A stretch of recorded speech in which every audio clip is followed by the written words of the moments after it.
सत्संग था और अभी हुआ था यहाँ पर किसी के आंटी के घर में, विद्या आंटी के घर में। तो गुरुजी ने करा दिया जल्दी, वो भी उनको पता होता है, टाइमिंग होती है, आंटी का शुक्राना बनता था ना, इसलिए उन्होंने जल्दी से करा दिया। शुक्राना में देर नहीं करनी चाहिए। एक मेरा भी शुक्राना था, मैं बड़े दिन से सोच रही थी मैं एक सत्संग शेयर करूँगी। हर बार जाती थी तो मैं भूल ही जाती थी वो सत्संग शेयर करना, और जबकि मैंने सोचा मैं अभी जल्दी उसको कर दूँ। कहते हैं हमें शुक्राना बड़ी जल्दी कर देना चाहिए। तो वैसे तो आपने सबने बहुत सत्संग सुने ही हुए हैं गुरुजी के, जितने शुक्राने करें उतने कम है। अभी आप सबको पता है मेरी आवाज़ बंद हो गई थी कुछ टाइम पहले, बिल्कुल बंद हो गई थी मेरी आवाज़ ना, 2 महीने पहले।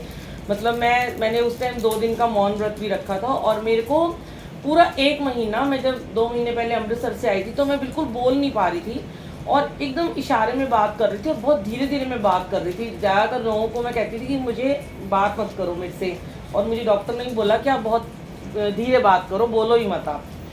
तो एक बार पहले भी ऐसे हुआ था, आज से शायद 10 साल पहले हुआ था।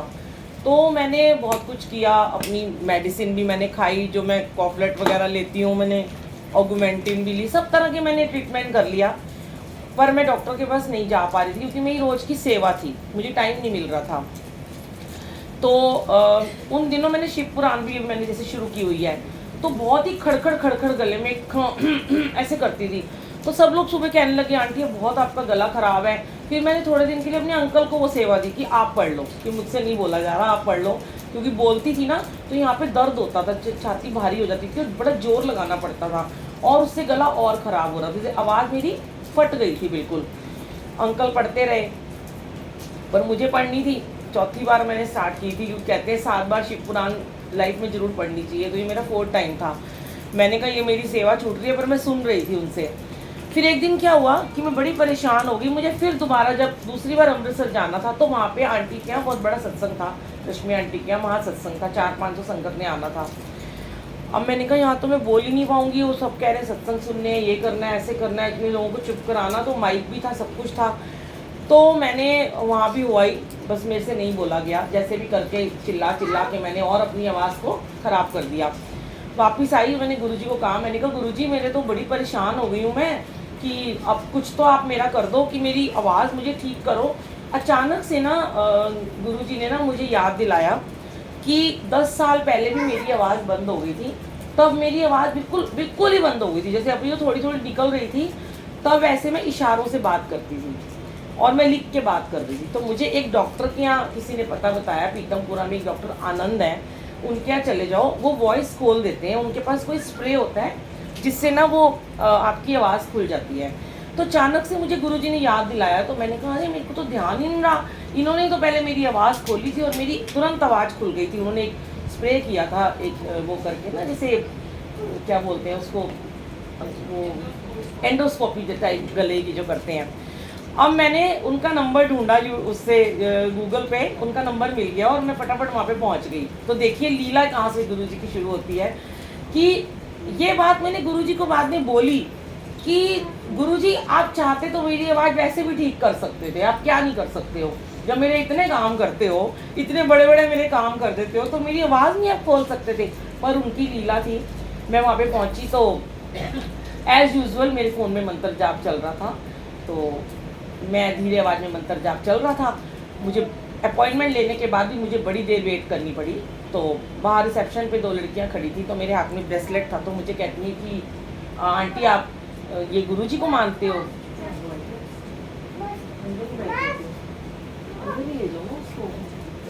तो मैंने कहा कि हाँ आप मानते हो। तो जैसे मुझे तो मौका मिल गया, अब ये 1-1.5 घंटा मुझे वेट करनी है, तो चलो मैंने कहा गुरुजी चलो यहाँ लोगों को गुरुजी से जोड़ देती हूँ। तो वो लड़की कहती है मैं ना बस गई नहीं हूँ कभी मंदिर में, लेकिन मैंने सुना बहुत है। तो मैंने कहा अच्छा मैं ना अभी तुम्हें ना बताती हूँ कैसे करते हैं, ये मंत्र जाप है। इतने में मेरा नंबर आ गया, 1-1.5 घंटे बाद मेरा नंबर आया। तो डॉक्टर साहब जो अंदर बैठे थे, मैंने उनको पहचान लिया, तो मैं उनको बोलने लगी, डॉक्टर साहब को पता है कि मैं धीरे धीरे बोलने लगी कि मैं पहले, वो सुन नहीं रहे थे, वो अपने फ़ोन में लगे हुए थे, और मेरे फ़ोन में पर्स में मंत्र जाप चल रहा था। तो वो डॉक्टर साहब ना मुझे कहते हैं कि ये क्या आपने आपका फ़ोन चल रहा है? मैंने कहा हाँ बंद कर दूँ क्या? कहते नहीं थोड़ा तेज़ कर दो। मैंने कहा है? फिर मैंने कहा ये, कहते क्या चल रहा है? मैंने कहा ये ना गुरुजी का मंत्र जाप चल रहा है। कहते कौन से गुरुजी? तो बड़ा अच्छा लग रहा है, आप तेज़ कर दो इसको। वो सुनने लग पड़े। इतने में क्या हुआ, जैसे कि हमारे गुरुजी ऐसे हैं कि वो सबको हिप्नोटाइज कर लेते हैं, मेरे को ये पता है। अब सारे तो पेशेंट जा चुके थे, 3 बज चुके थे दोपहर के, और मैं आई हुई थी 1 बजे की, और मैं अकेली थी। बाहर शायद 2-3 और बैठे हुए थे। तो उनको टाइम लगता है, वो आधा पौना घंटा एक बंदे को लगाते हैं। अब वो अपने फोन में लगे हुए और मेरा मंत्र जाप चल रहा है, और मैं कह रही हूँ अभी भी इतना टाइम लगा रहे हैं। आधा घंटा उन्होंने मुझे बिठाई रखा। आधे घंटे के बाद वो मुझे कहते हैं कि अच्छा बताओ, मेरे पूछा ही नहीं तुम्हें हुआ क्या है। मैं सोच रही हूँ मेरी बीमारी पूछेंगे, ये कौन से गुरुजी हैं। मैंने कहा ऐसे ऐसे छतरपुर में गुरुजी का वो है, आश्रम है, यहाँ जाते हैं, सब कुछ ठीक हो जाता है। सब कुछ बताना शुरू कर दिया मैंने। इतने में मैं क्या देखती हूँ कि पीछे वाले कमरे से उन डॉक्टर साहब के पास में उनका एक कंपाउंडर आके खड़ा हो जाता है, और जो 2 बाहर रिसेप्शनिस्ट थी वो भी दोनों आके खड़ी हो जाती हैं, और एक स्पीच थेरेपिस्ट भी खड़ा हो जाता है। डॉक्टर साहब के पीछे खड़े हैं वो लोग, और मैं बोल रही हूँ और वो सारे मेरे सत्संग सुन रहे हैं। मुझ में पता नहीं कहाँ से इतनी एनर्जी आ गई कि जो मेरी आवाज़ नहीं निकल रही और मैं सत्संग सुना रही हूँ उनको। फिर मैं उनको कह रही हूँ कि मैं 10 साल पहले आपके पास आई थी तो आपने मेरी आवाज़ ठीक की थी। तो मैंने उनको बोला कि मैं सत्संग, उनकी ना फीस थी 1000 रुपीज़ जो वो बाहर मुझसे ले चुके थे। सिर्फ देखने की फ़ीस थी, ट्रीटमेंट की फ़ीस अलग थी, और जो भी उन्होंने स्पीच थेरेपिस्ट से मेरे को कराना था वो भी अलग थी। तो मैं पूछ चुकी थी। उन्होंने कहा 3000 रुपये स्प्रे के हैं जो गले में लगता है, जो आपका करेंगे वो, और 600 रुपीज़ स्पीच थेरेपिस्ट लेगा, और दवाई आपको अलग लेनी पड़ेगी, आप ठीक हो जाओगे। तो सारे के सारे खड़े होकर हमारा सत्संग सुन रहे हैं, और मैं बड़ी हैरान हो रही हूँ, बोली चली जा रही हूँ। मैंने कहा डॉक्टर साहब मेरे को ना रोज़ सत्संग में जाना होता है, और मेरा ऐसे चैनल है, मैं तो रोज़ सत्संग शेयर करती हूँ, और मेरी आवाज़ ऐसे हो गई है तो मैं तो कुछ बोल ही नहीं पा रही। तो कहते आप भजन भी गाते हो? मैंने कहा मैं भजन तो नहीं गाती हूँ, वैसे ही शौक से गा लेती हूँ, सुनाना ज़रा। अब मैं कहा भैया भजन भी सुनाने के लिए कह रहे हैं मुझे। फिर ना मैंने कहा, मैंने ऐसे ही बोल दिया, मैं क्या आप ना मेरी आवाज़ ठीक कर दो तो मैं ना आपके यहाँ पे सत्संग करने आऊँगी। तो आपके क्लिनिक पे जो बंदा गुरुजी को मानता नहीं बिल्कुल, और वो ना बड़े बिल्कुल शांत। और मैंने कहा देखो पीछे मुड़ के देखो डॉक्टर साहब, गुरुजी की लीला, आपका सारा स्टाफ यहाँ खड़ा होकर गुरुजी के सत्संग सुन रहा है। उन्होंने पीछे मुड़ के देखा तो उन्होंने मुझे बोला कि आप ना ऐसे करना, कल आना, तो मैं स्पीच थेरेपिस्ट से आपकी अपॉइंटमेंट लेके रखूँगा, और वो स्प्रे की शायद ज़रूरत नहीं पड़ेगी। मैंने कहा नहीं स्प्रे तो मुझे कराना पड़ेगा क्योंकि ये आवाज़ नहीं खुलेगी। उन्होंने मुझे मेडिसिन दी। फिर मैंने बाहर से 1100 की मेडिसिन ली वहीं से, उनके वहाँ से, और मैं चली गई। मैं बाहर आई ना, तो इतने में ना क्या हुआ कि मैंने उन डॉक्टर साहब को ना अमृत वेले के बारे में बता दिया कि अमृत वेले से क्या क्या मिलता है। अब वो डॉक्टर साहब ने पीछे मुड़ के उस लड़की को देखा जिसने चूड़ा पहना हुआ था। तो वो लड़की कहती है, डॉक्टर साहब कहते हैं ले ये तेरे लिए आई है यहाँ पे ना। तो वो लड़की कहती है कि मैंने कहा तुम्हारी अभी शादी हुई? कहती नहीं मेरी शादी को 6 साल हो गए। मैंने कहा तुमने चूड़ा पहना हुआ है? कह रही मैं शौक से पहन लेती हूँ। तो कहते इसकी ना बेबी नहीं है, तो ये ना बार बार ना इसका अबॉर्शन हो जाता है, तो आप इसको बताओ। मैं बाहर आई, मैंने कहा चल बेटा चल बाहर चलते हैं। मैं उसके लग गई पीछे अब कि तू ये कर वो कर, मैं तेरे को सब रूप ला के दूंगी। और मेरे हाथ में ब्रेसलेट था, मैंने कहा ये ले तू ब्रेसलेट भी ले ले। वो बड़ी खुश, बड़ी खड़ी हो गई एकदम से ना। कहती है बुलबुल आंटी लगता है आप गुरुजी ने ना आपको हमारे लिए यहाँ भेजा है, हम दोनों बहुत परेशान हैं। ऐसे करके मैंने उसको सारा बताया, और तू अमृत वेला कर और मैं तेरे को सुबह जगा भी दूंगी। तो अगले दिन जब मैं आई तो मैं उन सबके लिए जितने मेरे ब्रेसलेट थे मैं लेके आई, और मैं उनके डॉक्टर साहब के लिए छोटा सा गुरुजी का स्वरूप लेके आई, वुडन वाला, पॉलीथीन में था, रैप था। तो मैं बहुत एक्साइटेड थी क्योंकि जब इतने उन्होंने सुन लिया था। कहते हैं ना यहाँ बात ये हो रही है कि गुरुजी से जुड़ता तो एकदम से कोई जुड़ जाता है, लेकिन विश्वास कोई कर पाता है। तो अब मेरे को तो ऐसे लगा जैसे मैं तो भोलेपन में सब कुछ कर देती हूँ भाई, मैंने तो गुरुजी से जोड़ दिया, मुझे लगा एक रात में ये जुड़ गए होंगे। अब इनको कौन रोक सकता है। मैं ना सीधी ना गुरु उनके अंकल के उसके डॉक्टर के कमरे में ही चली गई, पूछा भी नहीं, अपॉइंटमेंट भी ली, और वो ना एक पेशेंट को देख रहे थे, पीछे से गई और उनको ना गुरुजी का स्वरूप दे दिया। ठीक है, अब ऐसे कैसे अंदर आ गए। उनका अच्छा सॉरी आप ये रख लो, उन्होंने साइड में रख दिया। भाई मेरे को बड़ा हर्ट हुआ। मैंने कहा ये तो मैं तो कल इनको इतनी शिक्षा दे गई हूँ, जो गुरुजी को उन्होंने साइड में रख दिया है, मैं तो बिल्कुल बर्दाश्त नहीं हो रहा, मैं उठा लूँगी अपना स्वरूप ना थोड़ी देर में। फिर जब मेरा नंबर आया तो देखो गुरुजी वहाँ पे आ चुके थे, चाहे उन्होंने उसको साइड में रख दिया, पर गुरुजी की ब्लेसिंग तो एक दिन पहले ही वहाँ पे शुरू हो चुकी थी। अब वो डॉक्टर साहब ने मुझे बोला आप जाओ स्पीच थेरेपिस्ट से स्पीच थेरेपिस्ट कराओ। उसने मुझे बताई क्या क्या वो करके ये सब मेरे को एक्सरसाइज बताई उसने। कहते स्प्रे करना है। मैंने कहा हाँ जी, मेरे को दोबारा जाना है बाहर, मेरे को स्प्रे कर दो, मेरी तो आवाज़ नहीं निकल रही है और मुझे दम लगाना पड़ रहा है, मेरी तबीयत ठीक नहीं है, मुझे बहुत लो फील हो रहा है। कहते चलो आपका स्प्रे कर देते हैं। पहले उन्होंने एंडोस्कोपी करने की कोशिश की तो मुझे वॉमिटिंग आनी शुरू हो गई, बहुत वॉमिटिंग आई। मैंने कहा ये तो मैं नहीं करा सकती, बहुत कड़वा और ना रोक के रखना था उसको। फिर कहते हैं, मैंने कहा डॉक्टर साहब सीधा स्प्रे कर दो, नहीं क्या लगे हो इसमें, लगे हो, मेरे को बहुत दर्द हो रहा है। कहते जाओ चलो कॉफ़ी पियो, थोड़ी देर अपनी सुन कर देते हैं, मुझे जैसे दांत को सुन करते हैं, यहाँ तक मेरा गला सुन हो गया। उसके बाद ना उन्होंने मेरे को स्प्रे करा। अब मैंने कहा मैं तो पैसे भी नहीं लाई थी, इनको गूगल पे करना पड़ेगा, 3000 रुपये स्प्रे के और 600 रुपये उसके भी करने हैं। अरे मैंने कहा गुरुजी बैठे बैठाए 5000 का आपने खर्चा कर दिया, ये क्या लीला रच रहे हो कि यहाँ सत्संग भी कराना है, इनको गुरुजी से भी जोड़ना है, वैसे ही मुझे भेज देते। अब गुरुजी कह रहे वैसे तो तू कभी आती ना थे, तू कैसे आ जाती यहाँ पे, तो तेरा कुछ करना था कल्याण, तेरे को प्रॉब्लम देता तभी तो आती। अब मैं आई डॉक्टर साहब के पास। मैंने कहा डॉक्टर साहब ने पर्ची बनानी शुरू करी, उसमें लिखा स्प्रे स्प्रू सब लिखा। अब मैंने कहा बोलेंगे मुझे, कहते हैं 3000 आपके इसके और 600 रुपये इसके, और नीचे लिख दिया नील, मैं आपसे कोई फीस नहीं ले रहा। देखो क्यों, कहते हैं आप जब इतनी सेवा कर रहे हो गुरुजी की, सत्संग की, इतने आप जाके लोगों के घर में सेवा करते हो, मैं फीस लेता अच्छा लगता हूँ आपसे। हाय मैंने कहा गुरुजी, मतलब होता है ना कि देने को तो चलो 5000 दे ही रही थी मैंने कहा शुक्राना, मैंने उनको बोला। फिर ना मुझे कहते हैं आप मेरा नंबर ले लो और ना ये जो मंत्र जाप है ना, इसका लिंक मुझे अभी भेज देना बाहर जाकर। मैंने कहा वाह वाह गुरुजी, कहते मेरे पर्सनल नंबर पे भेजना। हाय मैंने कहा शुक्राना गुरुजी, ये तो जुड़ गए। फिर मैंने कहा प्यार से, मैंने डॉक्टर साहब ने ये स्वरूप को ना ऐसे रखा ना, मुझे अच्छा नहीं लग रहा, प्लीज़ ना ऐसे मत करो। कह रहे अभी रुको। उन्होंने फिर अपने मंदिर में लगा दिया जहाँ उनका मंदिर बना हुआ था, तो मैं बड़ी खुश हो गई। उसके बाद मैंने फिर ना मैं आ गई।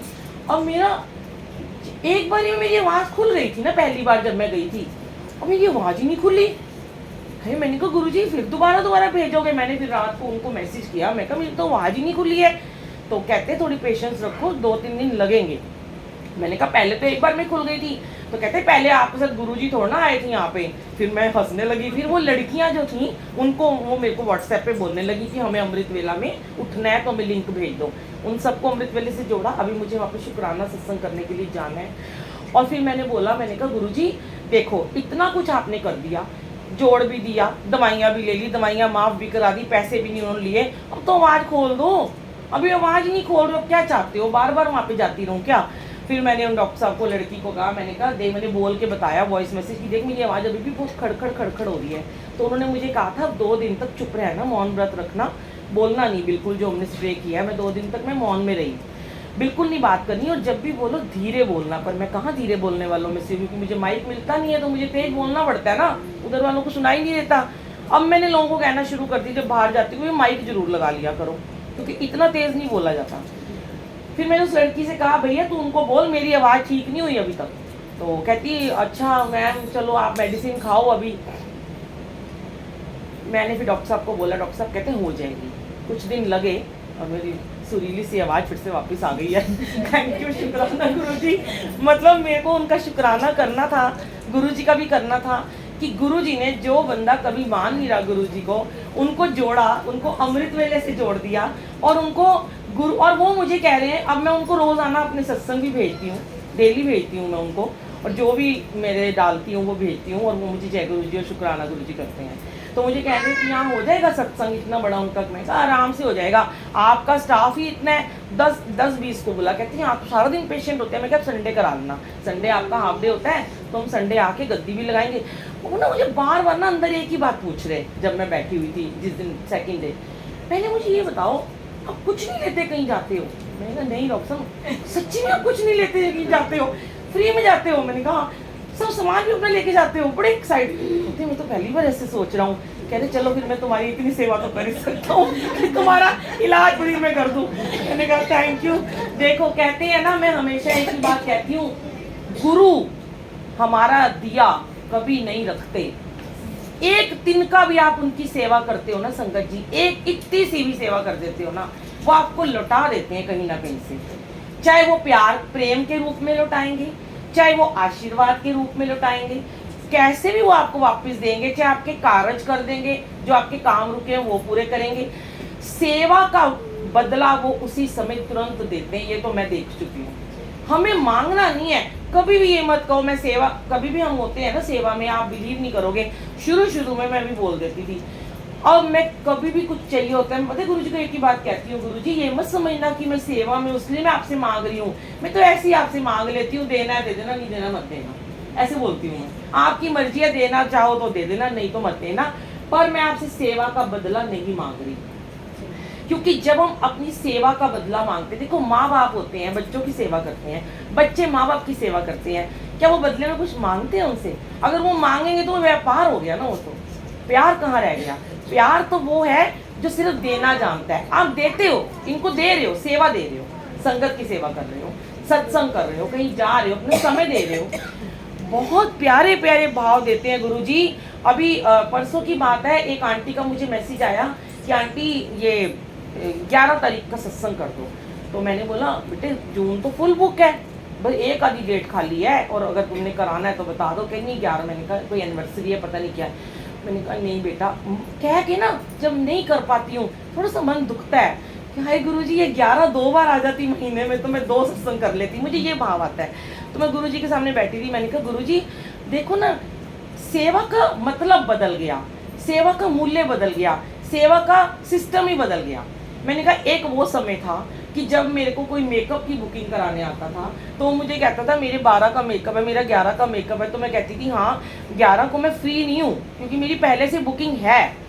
आज क्या होता है, मेरी सेवा पहले से बुक है, मैं गुरुजी अब मैं आपके मेकअप करती हूँ मुझे मेरा सेवा का मतलब बदल गया कि मैं आपको सजाती हूँ।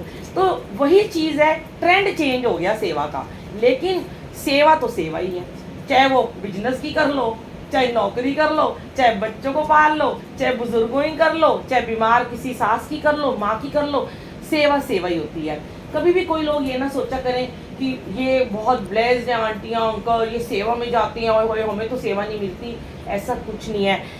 हर किसी को सेवा से अलग अलग कर्म कटते हैं, किसी के ऐसे कटने लिखे होते हैं, किसी के वैसे कटने घर में बैठ के लिखे होते हैं। जो लोग घर में रहते हैं बड़े परेशान रहते हैं, हमें सेवा नहीं मिलती, ऐसा कुछ नहीं है। अगर आप घर में बैठ के सेवा कर रहे हो, आपकी सबसे उत्तम सेवा है, क्योंकि गृहस्थी की आप सेवा में लगे हो। और अगर आप घर में बच्चों को छोड़ के, भूखे प्यासे छोड़ के जा रहे हो सेवा करने, वो नहीं लगेगी। बीमार को छोड़ के जा रहे हो, नहीं लगेगी। आज हम फ्री हैं तो हम चले जाते हैं, हमारे घर भी अगर कुछ हो तो नहीं। देखो गुरुजी सबका ध्यान रखते हैं,